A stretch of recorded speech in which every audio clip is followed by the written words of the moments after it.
A couple of you have asked how I made this mask, and I thought it was about time that I made a video about it. Well, the first thing you need to do is to measure your face, of course. Starting with a tape measure, we go from the top of the mask to the top of the nose, the width of the eyes, the distance from one ear to the other, the length of your nose and the height of your nose. That should be enough to be getting on with that, I think. Next step is to transfer all these measurements onto a template. I always use a template with a center line down the middle so I can be sure that the mask is perfectly symmetrical. So you have the distance from the top of the mask to the nose, length of the nose, distance between the eyes, you take half of that, and the distance from ear to ear, you take half of that. Make sure that the hole that you make for the nose has the same length as the model you have for the nose. You may have to play with the dimensions of this about width and length depending on how big your nose is. My nose is very big. In addition, you should have a couple of slits, cut out pieces, so that you can make the mask a little bit more three-dimensional. The shaded areas are flaps you'll need for overlap, so it's easy to stick together. And last of all, don't forget you'll need to attach a headband to it. This will have to go over the top of your ears, so it should be slightly higher than your eyes. Now it's time to transfer the template onto the material that you want to use to make the mask. For my own convenience, I'm going to do this with a thin paper, 2 sheets, and use the template secured with a couple of paper clips to transfer the design onto these sheets. Easiest way of doing that is to get yourself a nice sharp pin and then just go around the whole outline of the document, making pin pricks so that they go through to the 2 sheets beneath, and you can cut out the shape and so on. Of course, if you don't like to have a join in the middle of your forehead, you would use one larger sheet of paper or slightly thicker card, and then use the center line to make sure that your template is positioned symmetrically as you do the pin pricks. But I'm not going to do that here. Well, once you've got that, all you have to do is join up the dots and cut out the shape.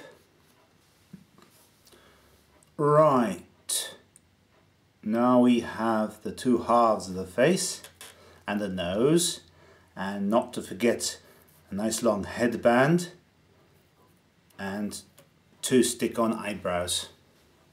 First thing to do, of course, is to turn one of the halves over to make the symmetrical mask like that, which you then have to stick together, of course, like this, carefully lined up.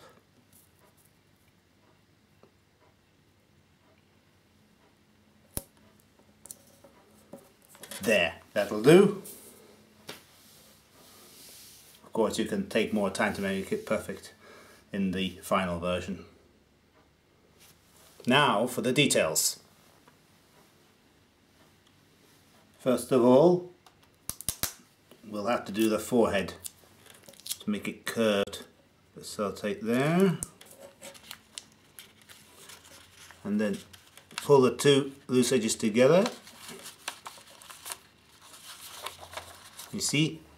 Now he's got a kind of pointed forehead. Now to insert the nose. It's got to come in from behind to out of the slit that's provided for it. So I'd better turn the mask over shape the nose a little bit, make it nice and round. Add a couple of pieces of sellotape to the back, like that, 1 and 2, and then insert it along the lines so it fits perfectly there. And oh, this will make it bend a little bit here.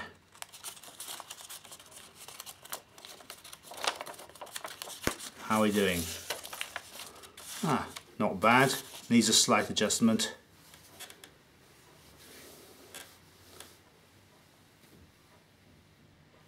There we are, that's better. Not a bad nose if I say so myself. Now I have to make a slight overlaps at these slits in the cheeks to make them 3D. It's always a bit fiddly. Let's see if I can do it. There's my sellotape. So, overlap, hold it in place, stick it in place.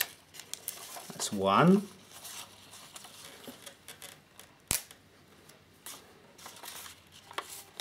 A bigger overlap for the cheek, stick it in place.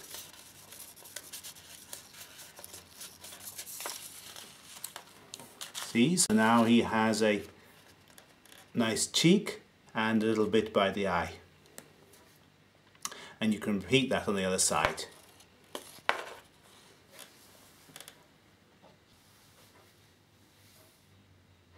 And there we are. All we need now is a couple of nice eyebrows. Oh yes, very elegant. 1 and 2. And of course we have to attach the headband, which will hold it on your head. You'll have to adjust the length of it depending how big your head is. Now let's try it on. Right, let's see how we're doing. Not bad if I say so myself.